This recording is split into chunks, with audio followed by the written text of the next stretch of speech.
Bem, a palestra desta noite é sobre a Batalha das Bíblias. Nós não vamos entrar diretamente na Bíblia hoje à noite.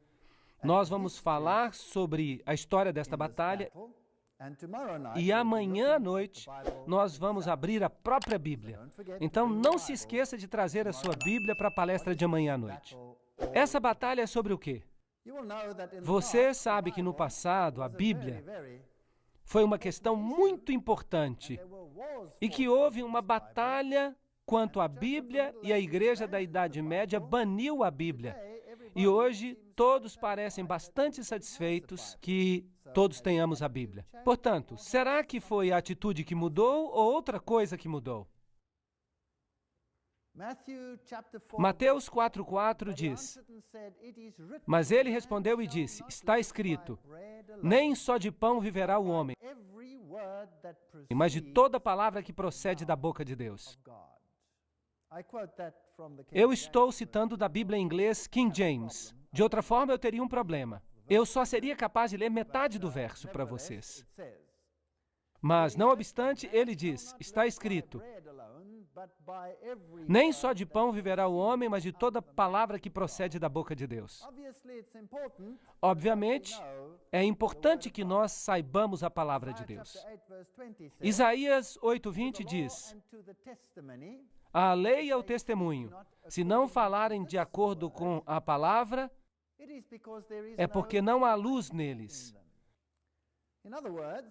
Em outras palavras, se você não fala de acordo com a palavra de Deus, e se você não fala de acordo com o testemunho, aquilo que os profetas já declararam com respeito às ações de Deus, aquilo que tem que estar em harmonia com a Torá, os primeiros 5 livros da Bíblia, então não há luz neles.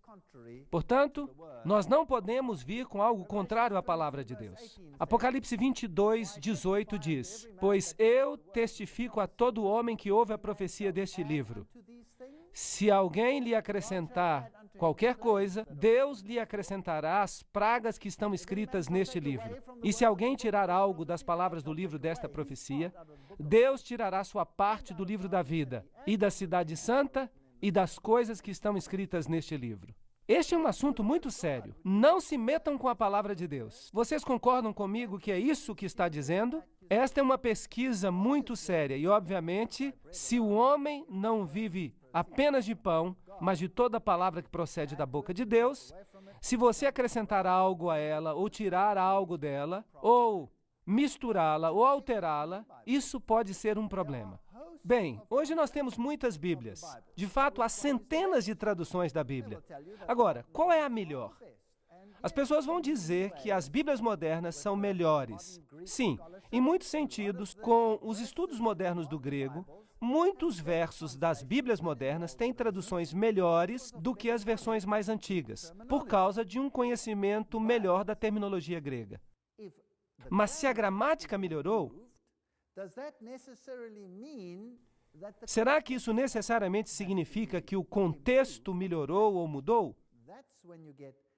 É aí que nós temos problemas. Então, qual é a árvore genealógica das Bíblias modernas que nós temos hoje? Os manuscritos originais da Bíblia foram todos eles perdidos. Eles não existem mais. Então, o que nós temos são cópias de cópias. Algumas delas são muito antigas e algumas delas são menos antigas. Há basicamente 3 famílias de Bíblias. Ou melhor, nós vamos ver que de fato são 2 famílias.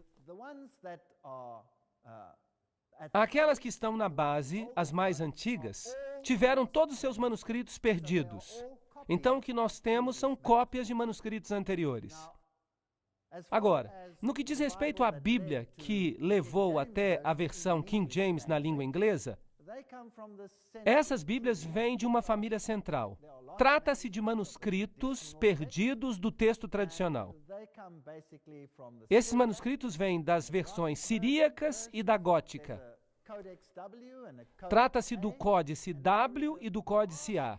E então, há uma grande maioria de textos existentes que compõem os manuscritos do Novo Testamento nós estamos falando de aproximadamente 1.900 manuscritos deste bloco central, dos quais, eventualmente, temos a versão King James e qualquer outra Bíblia, exceto a Bíblia Católica Romana e a Bíblia dos Jesuítas.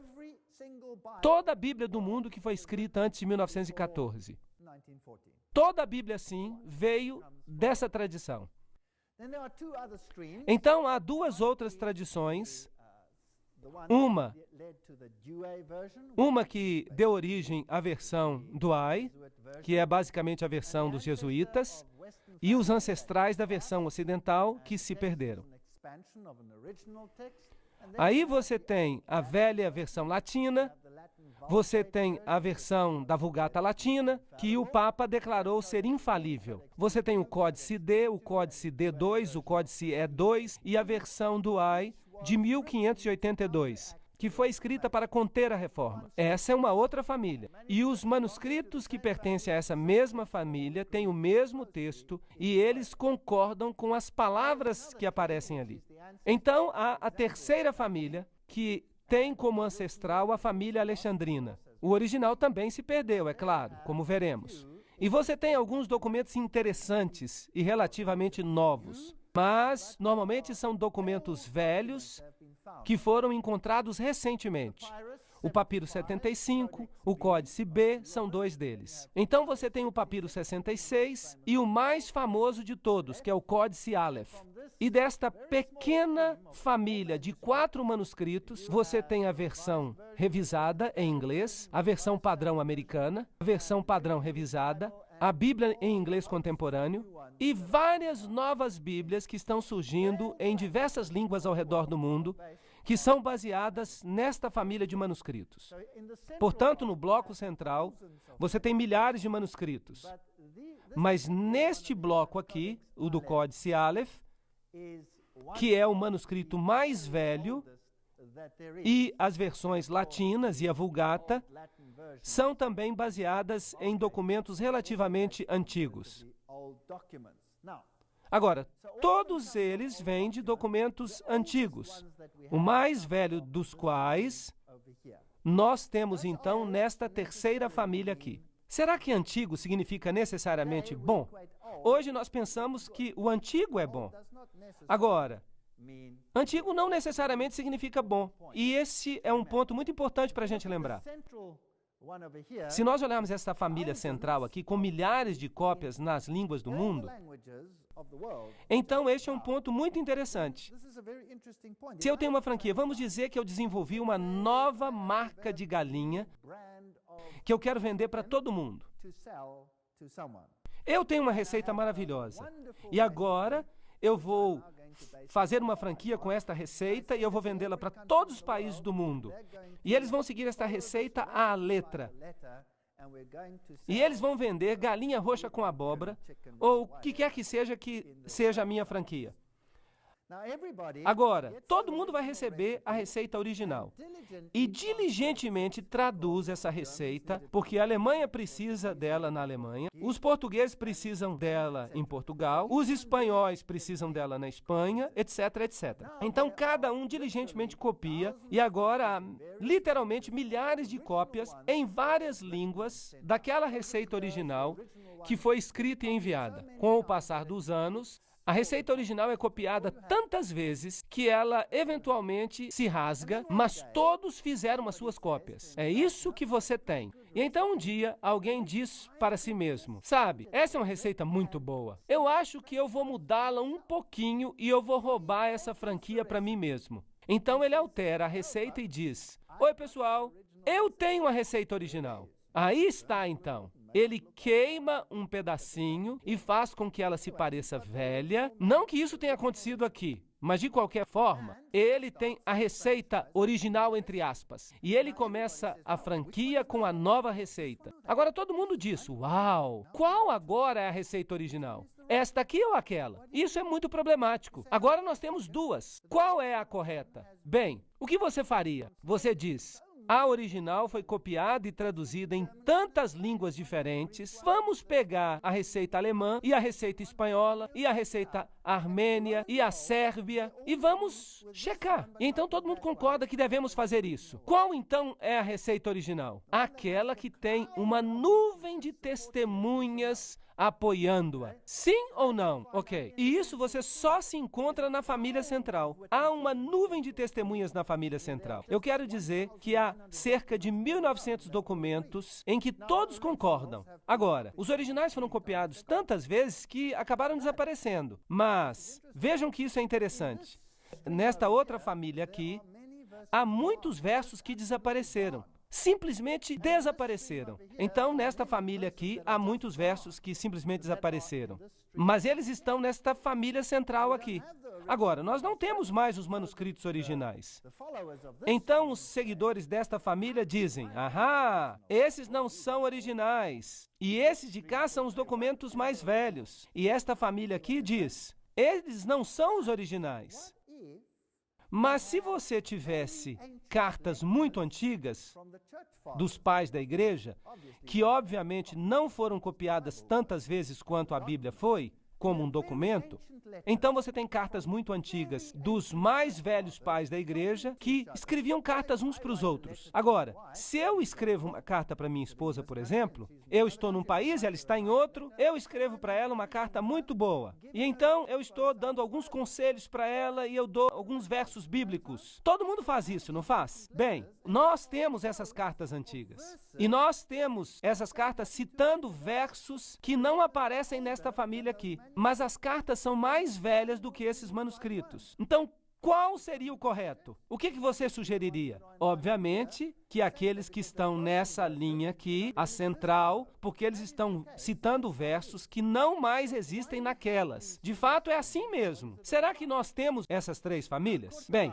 Kurt Aland, que é o coeditor tanto dos textos gregos críticos mais amplamente usados e é também o principal estudioso do continente europeu, propõe que o texto de P75 e B, na família alexandrina, representa uma revisão de um texto local do Egito que foi usado como texto dominante nessa área. Então, basicamente, nós não temos 4, nós temos apenas 2. E um é apenas uma modificação do outro. Então, basicamente, há apenas um documento nesta família esquerda e é o texto sinaítico. Nós vamos chegar nisso daqui a pouco. Então, David Ores diz, fundamentalmente, há apenas 2 famílias de Bíblia.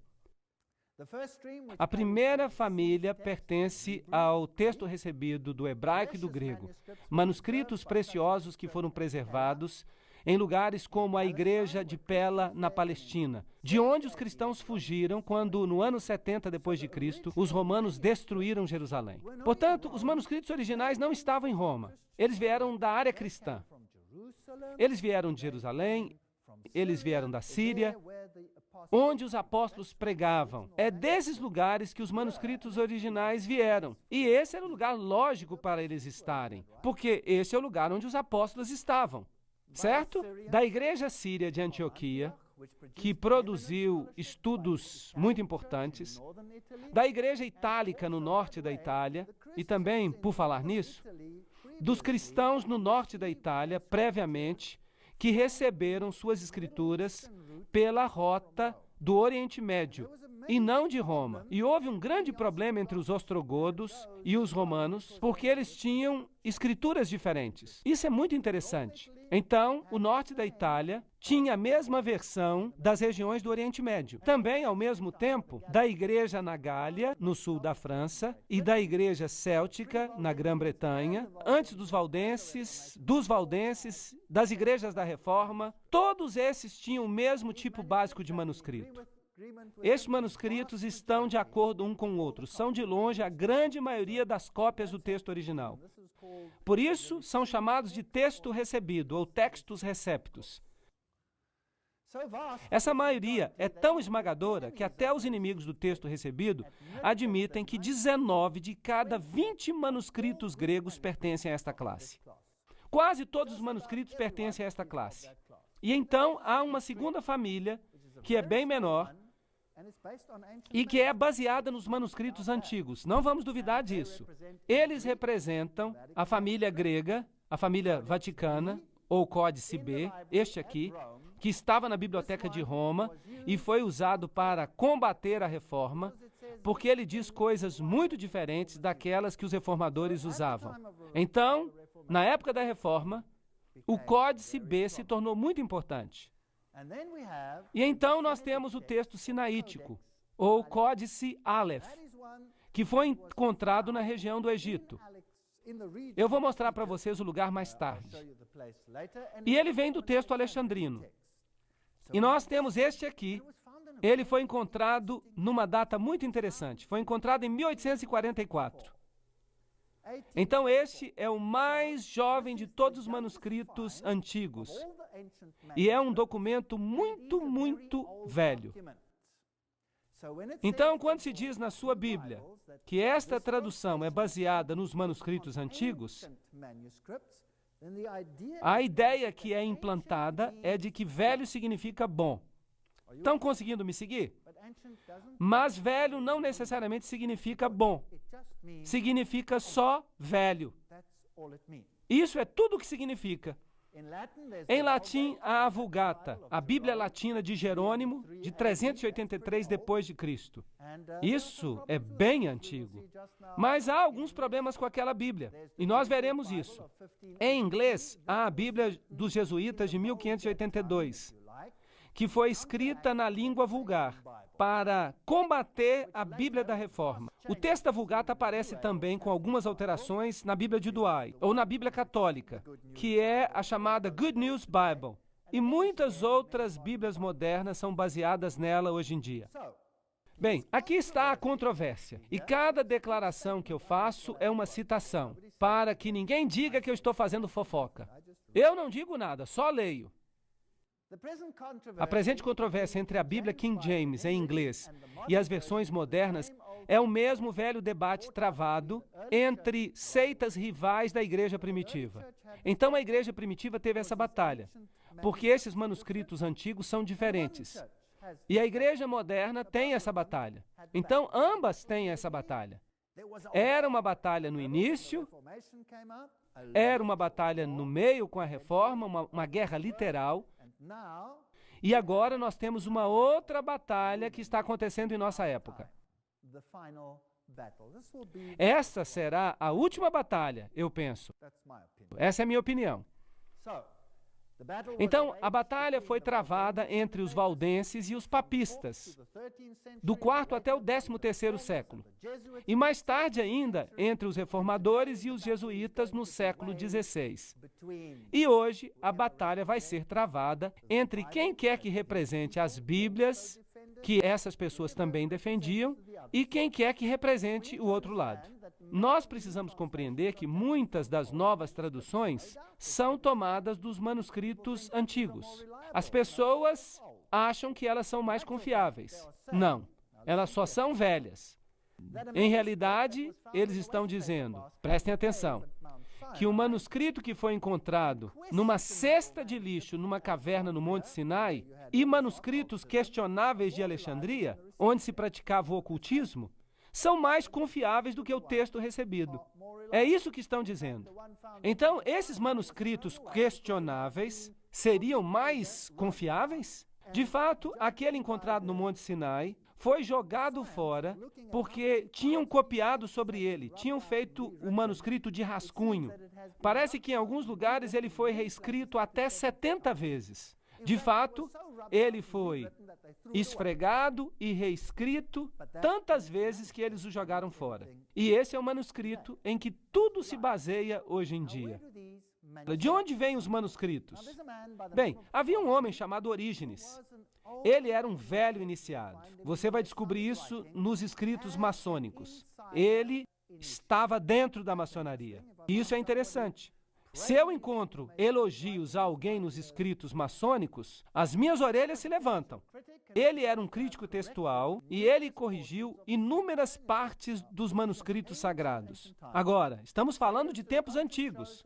Evidência em contrário mostra que ele os alterou para concordar com a sua própria filosofia humana, de ideias místicas e alegóricas. Por exemplo, ele acreditava que o homem era divino e, portanto, não havia apenas um homem divino que veio a esta terra. Nós todos somos divinos, que é um ensinamento maçônico até o dia de hoje. E então, acredita-se que esses manuscritos tenham sido de fato corrompidos.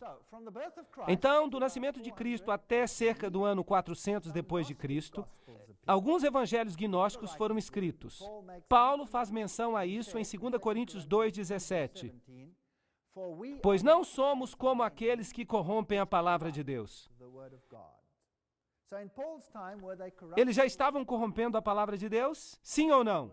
Sim, eles a estavam adulterando. Eles a estavam corrompendo com ideias gnósticas. E isso os alinha com o pensamento ecumênico de todas as religiões, pois estas são consideradas de modo igual e não deveriam ser elevadas uma acima das outras. Em 331 depois de Cristo, e é aí que o problema realmente começa, Constantino ordenou que uma Bíblia ecumênica fosse escrita. Vejam vocês, o cristianismo estava dizendo: Jesus é o caminho, a verdade e a vida. Todas as doutrinas com respeito ao cristianismo eram problemáticas, porque elas atacavam o paganismo. Então Constantino, que tentou fazer um casamento dos dois, ordenou que um homem, por nome Eusébio, que, por falar nisso, era um seguidor de Orígenes, que escrevesse uma Bíblia ecumênica. Isto é, que alterasse a palavra de Deus usando escritos gnósticos, para que ela se tornasse aceitável tanto a pagãos quanto a cristãos. E foi isso que fizeram.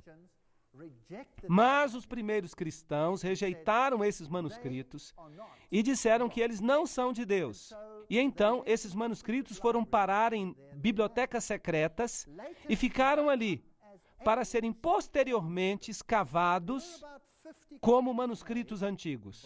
Foram feitas mais ou menos 50 cópias por Eusébio e elas foram distribuídas e acabaram em áreas amplas, em Roma e em Alexandria, onde você tinha os estudos esotéricos. Nós vamos falar sobre isso mais tarde. Orígenes acreditava na assim chamada heresia ariana. Essa heresia ariana é que Jesus não era Deus e que só havia um Deus, uma espécie de Deus panteísta, um Deus em tudo. Então, nós poderíamos ter uma centelha divina, e esse é um ensinamento maçônico. Agora, é interessante que os católicos romanos alegam que são contra os arianos e que combateram guerras e destruíram as pessoas que eram arianas. Mas não há evidência disso. E eu quero lhes dizer, não há evidência histórica de que as nações tivessem sido destruídas porque elas eram arianas, como os ostrogodos, os vândalos. Não há evidência que esses eram arianos. Nós não temos nenhum dos seus escritos. Tudo o que escreveram foi destruído. Nós só temos a palavra dos católicos romanos de que eles eram arianos. Mas agora eu tenho boas notícias para vocês. Lembram-se que eu lhes disse ontem que os templários tinham duas doutrinas? Uma é esotérica e outra é exotérica. Uma é para os goyim, a massa, e outra para os de dentro. Agora, o evangelho para os de fora não é ariano, mas o evangelho para os de dentro do catolicismo romano é ariano. Como é que eu sei que é ariano? É porque o Papa declarou que a Vulgata era a Bíblia infalível, e a Vulgata é ariana. Ela remove a divindade de Cristo. Isso não é interessante?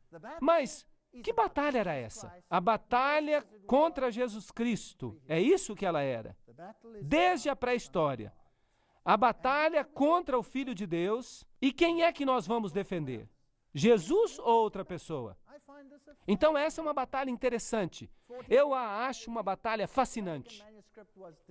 Em 1481 d.C., o manuscrito do Vaticano foi descoberto na Biblioteca do Vaticano.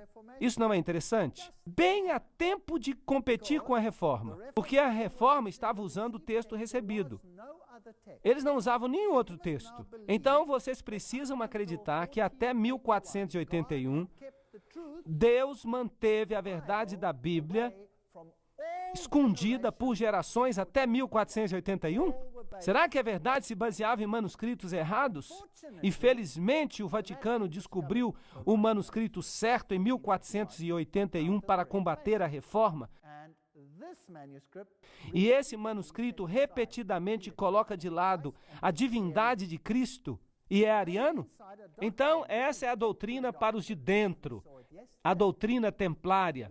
Nós vimos isso na palestra que fizemos ontem. E é provavelmente um manuscrito que sobreviveu de Eusébio. E por falar nisto, este aqui e aquele que encontraram no Sinai são pássaros de uma só pena. Eles concordam um com o outro. E é por isso que basicamente só há duas famílias. A grande maioria que compõe o Textus Receptus e esta outra família. E então nós temos a data mágica, 1844. O manuscrito sinaítico foi descoberto no Monte Sinai, no mosteiro de Santa Catarina. Muito interessante. Esta é uma velha igreja copta, que é basicamente a igreja bizantina do Oriente. Uma igreja muito parecida com o catolicismo. Elas são praticamente a mesma igreja. E este manuscrito concorda absolutamente com o manuscrito do Vaticano, e é totalmente ariano. Em 1881, dois professores da Inglaterra, Westcott e Hort, criaram o texto grego. Isto é baseado, claro, no manuscrito do Vaticano e no manuscrito do Sinai. Mas eles preferiram o manuscrito do Sinai, para que não parecesse muito católico. Vocês estão me seguindo? Não deveria parecer muito católico, porque esses dois homens eram protestantes. Bem, vamos dizer que eles eram supostamente protestantes. E, como consequência, até a Bíblia dos Testemunhas de Jeová foi alterada por causa deste novo escrito. Agora, no início da década de 1900, quando isso começou a acontecer, os Testemunhos de Jeová usavam a própria Bíblia King James. Mas então um dia disseram para eles que eles precisavam pegar a King James e pegar um grande lápis preto e que eles deviam modificar o texto da King James.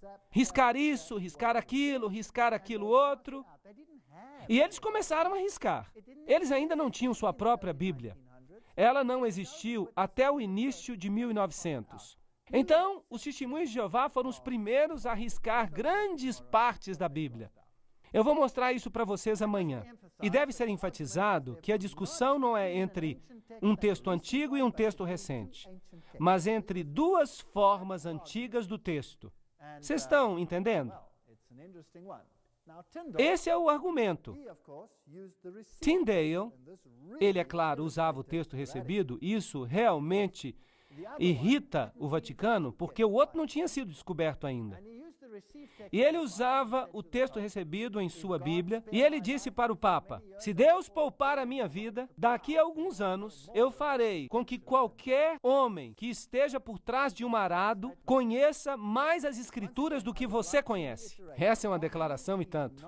De novo, eu gostaria de declarar que a discussão não é King James versus outras versões. A discussão é entre o texto recebido contra uma pequena família que vem do Sinai e do Vaticano. Aí está a discussão. Por falar nisso, qualquer Bíblia, em qualquer linguagem, que existia antes de 1900, era baseada no texto recebido. Então, se você vai para a Sérvia, você tem o texto recebido. Se você vai para a Grécia, eles têm o texto recebido em grego. Se você vai para qualquer país do mundo, a Bíblia luterana, qualquer Bíblia, elas são todas baseadas no texto recebido. Cada uma delas. Mas depois de 1900, as Bíblias modernas deixam de ser baseadas nele. Bem, quando essa Bíblia saiu, os jesuítas foram chamados para ajudar. Eles tiveram uma crise, porque agora estava evidente que os ensinos de Roma não estavam de acordo com a Bíblia. Então eles fizeram esta declaração. Notem o que os jesuítas escreveram. Nós vamos solapar a Bíblia dos protestantes e destruir os seus ensinamentos. A rainha da Inglaterra, percebendo o dano da Bíblia jesuítica, enviou Beza à Europa, e ele estava com João Calvino, para ajudar Thomas Cartwright. Com uma mão ele pegou todos os manuscritos gregos e com a outra mão ele pegou todos os manuscritos latinos do texto recebido. E ele começou a atacar a Bíblia dos jesuítas, golpe após golpe. Então, a guerra eclodiu. Eventualmente, eles enviaram a armada espanhola contra a Inglaterra para travar uma guerra. Eles chegaram com 136 barcos armados. Alguns tinham 50 canhões. E tudo que a Inglaterra tinha eram meros 30 navios. Esses grandes galeões vieram e eles deveriam destruir a Inglaterra por causa da Bíblia. Bem, Sir Francis Drake levantou naquela manhã e ele estava muito nervoso. Mas o que ele descobriu? Uma tempestade estava vindo durante a noite e os galeões espanhóis tinham sido destruídos nas praias da Escócia. A frota inteira tinha sido destruída na tempestade. E tudo o que ele precisava fazer agora era fazer a limpeza. E daquele dia em diante, a Inglaterra se transformou num grande poder marinho. Isso é o que a história diz. Agora, o que os jesuítas dizem sobre a Bíblia? Aqui está uma citação. Então a Bíblia, aquela serpente com a cabeça ereta e os olhos chamejantes, nos ameaça com seu veneno enquanto ela se arrasta no chão. Ela se transformará numa vara tão logo nós a toquemos. Por 3 séculos, esta víbora cruel não nos tem dado repouso, porque nós não conseguimos entender como ela serpenteia e como ela usa suas presas. Eles odeiam a Bíblia. O catecismo jesuíta? Vejam essa citação, vejam o que ele diz. Pergunta: e se a Bíblia nos ordenar uma coisa e o Papa nos ordenar algo contrário a ela? Resposta: as Escrituras Sagradas devem ser colocadas de lado. O que é o Papa? Ele é o vigário de Cristo, Rei dos Reis, Senhor dos Senhores, e só há um trono de julgamento que pertence a Deus e ao Papa. Essa é uma declaração e tanto. Bem, o que a maçonaria diz? É sempre bom ter documentos para a gente comparar. Em Morais e Dogma, a fonte escrita por Pike, na página 818, diz o seguinte com respeito à Bíblia: o absurdo da leitura da igreja estabelecida, que toma literalmente a linguagem figurativa, alegórica e mítica de uma coleção de livros orientais de épocas diferentes. Puxa vida, estão falando bem mal da Bíblia. A tolice de se considerar os livros hebraicos como se eles tivessem sido escritos pelo rei Tiago, uma pessoa sem imaginação e sem intelecto prático, e com a ajuda dos preconceituosos presbiterianos da Escócia. Puxa vida, Pike não gostava mesmo daquela tradução.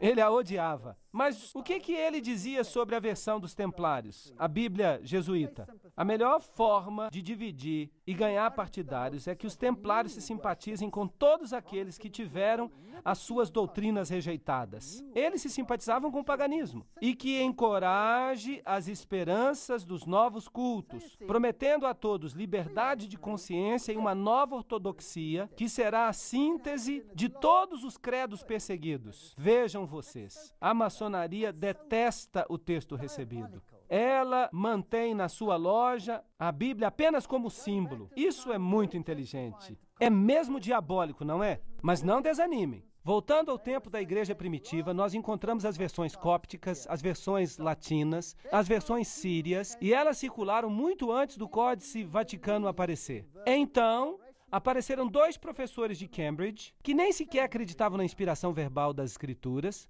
Westcott e Hort, e eles vão mudar tudo. Por falar nisso, a Bíblia de Jerônimo, que é aquela usada pelo Vaticano, a Bíblia Vulgata, como é que Elvídio poderia ter acusado Jerônimo de empregar manuscritos gregos corruptos?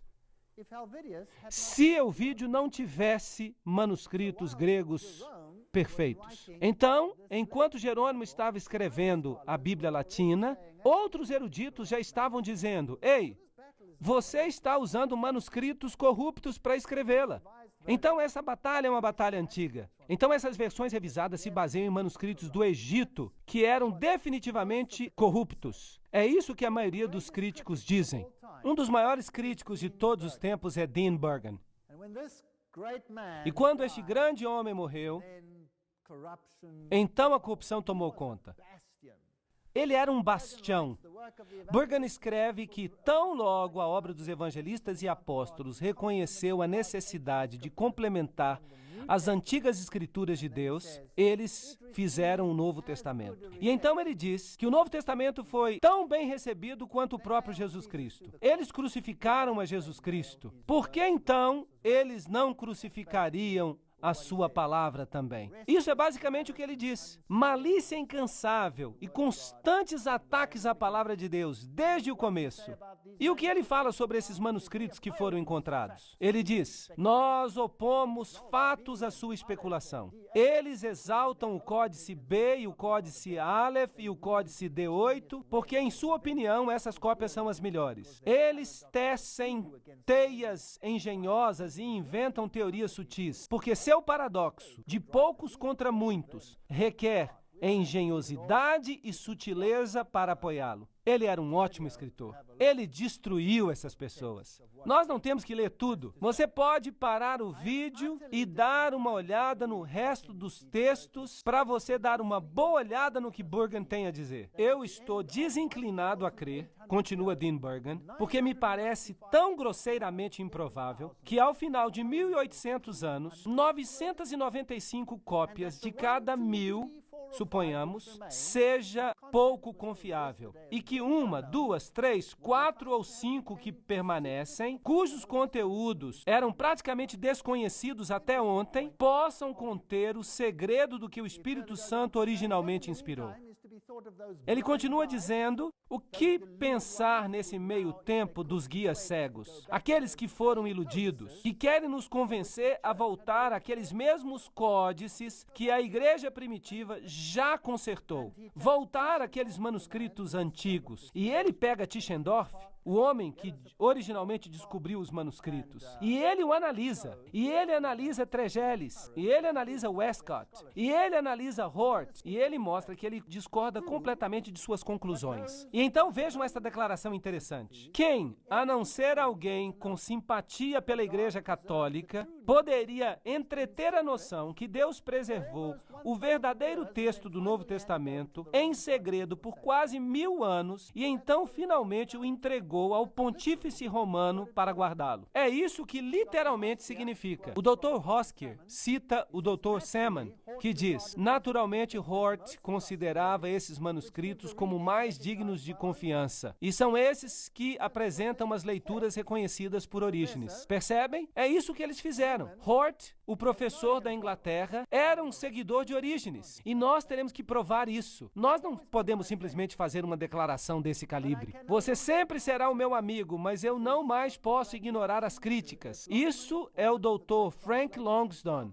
falando a F. Lockman, um dos grandes tradutores. Eu não posso refutá-los. E, querido irmão, eu não tenho nada contra você, mas a única coisa que eu posso fazer sob Deus é renunciar à minha filiação à nova Bíblia padrão americana. Então vejam que aqui está um membro do comitê que se desliga dele, pessoalmente. Bem, vamos então a Alexandria. Aqui está a estátua de Horus, o segredo dos iniciados.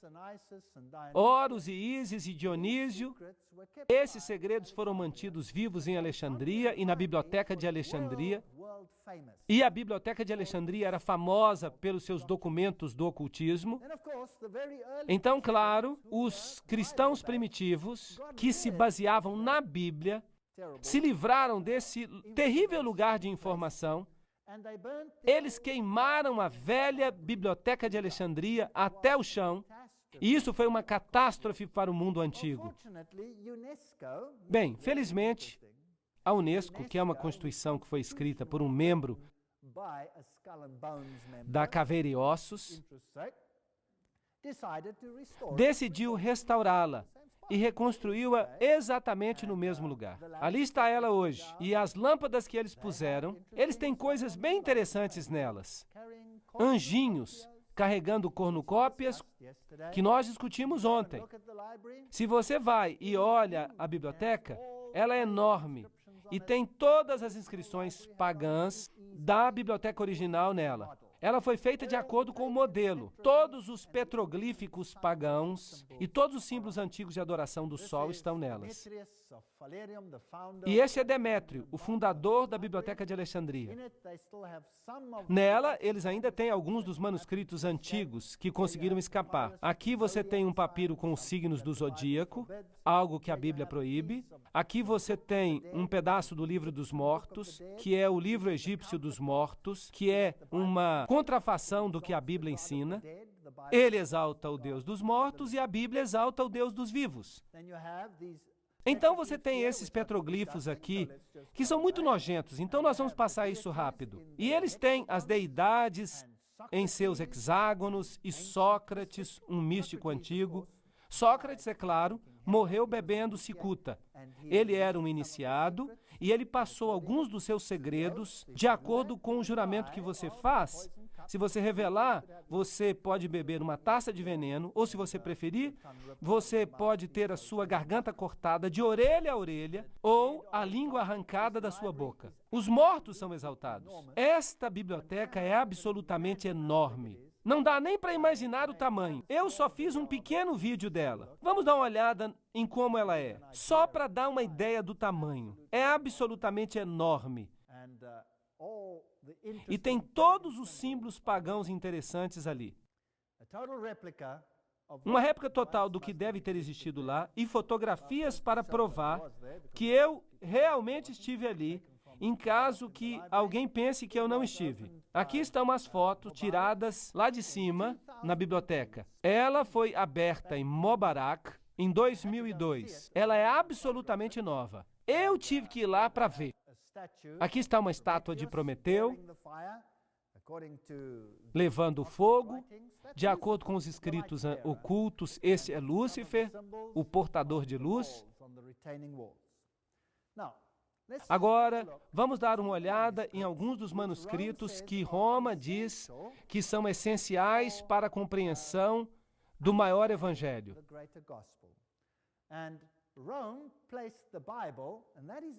Roma colocou a Bíblia, e isso é só o Textus Receptus, para falar a verdade, no índice de livros proibidos. Eles não colocaram a sua Vulgata no índice de livros proibidos. É a Bíblia protestante que eles colocaram lá. Então, a igreja primitiva em Antioquia, como eu já disse, usava os manuscritos sírios. E este é o livro que é proibido por Roma. A Septuaginta, por outro lado, foi feita para a Biblioteca de Alexandria em 285 a.C. É um dado importante. A palavra apócrifa significa coisas ocultas. O Concílio de Trento disse o seguinte em 1546 sobre os livros apócrifos: quem quer que não receba como sagrados e canônicos todos esses livros e cada parte deles, que são comumente lidos na Igreja Católica, estão contidos na velha versão latina Vulgata, ou deliberadamente desprezar as suas tradições, que essas pessoas sejam amaldiçoadas. Então, eles estão dizendo que nós precisamos aceitar todos os manuscritos. Vamos rapidamente passar pelos livros apócrifos. Vamos a Tobias 6:4-8, onde está escrito: abra o peixe e arranque-lhe o coração, e o rim e a bile. Se um demônio ou um espírito maligno te incomodar, é necessário fazer uma fumaça diante do homem ou da mulher, e eles não mais serão incomodados. Quanto à bile, é bom ungir um homem com ela, e ele será curado. Então, se você quer expulsar demônios e espíritos maus, tudo que você tem que fazer é balançar a bile de um peixe e o demônio vai embora. A Bíblia diz: todos os sinais seguirão aqueles que crerem nestas coisas. Em meu nome eles expelirão demônios. Marcos 16:17. Quando oprimidos, mas sentindo-se incomodado e voltando-se para o espírito demoníaco, Paulo disse: eu te ordeno no nome de Jesus Cristo que saias. E ele saiu naquela mesma hora. Então, ele não usou a bile de um peixe. Tobias 12:9 diz: pois as esmolas podem livrar da morte e te purificarão de todo o pecado. Então você pode purificar os seus pecados. Pedro diz: ainda mais que vós sabeis que não sois redimidos com coisas corrompíveis, como prata e ouro, da vã conversação recebida pela tradição de vossos pais. São duas doutrinas opostas. Qual delas é a correta? E as orações pelos mortos? Macabeus 12, 43 a 46 diz: Pois, se não tivesse a esperança que aqueles que morreram ressuscitassem, teria sido supérfluo e vão orar pelos mortos. Portanto, ele fez reconciliação pelos mortos para que eles fossem libertos do pecado. Então, você pode orar pelos mortos para que eles sejam libertos do pecado? Isso é paganismo. João 1,7 diz: Jesus Cristo nos purifica de todo pecado. E isso nos leva agora até a Bíblia Vulgata. Entre 1545 a 1563, ela foi declarada infalível. Agora, o que a Vulgata diz? A nossa Bíblia diz: toda a Escritura é inspirada por Deus. A versão de Way, que é baseada na Vulgata, diz: toda a Escritura inspirada por Deus é útil. Então, só uma parte das Escrituras é inspirada. Hebreus 11, 21 diz: Jacó adorou encostado no seu bordão. A Vulgata diz: Jacó adorou o seu bordão. Isso significa que você pode orar para uma relíquia? Você pode orar para uma estátua? É daí que nós obtemos essa doutrina. Também está escrito em Apocalipse no texto recebido: Bem-aventurados aqueles que lavam as suas roupas, traduzido do Códice Vaticano. Mas a King James diz: Bem-aventurados aqueles que guardam os seus mandamentos. Agora, será que podemos confiar na Bíblia ou não? Essa é a pergunta que não apenas afeta a nossa fé, ela afeta a doutrina da salvação e afeta a posição de Jesus Cristo. Nós precisamos saber isso.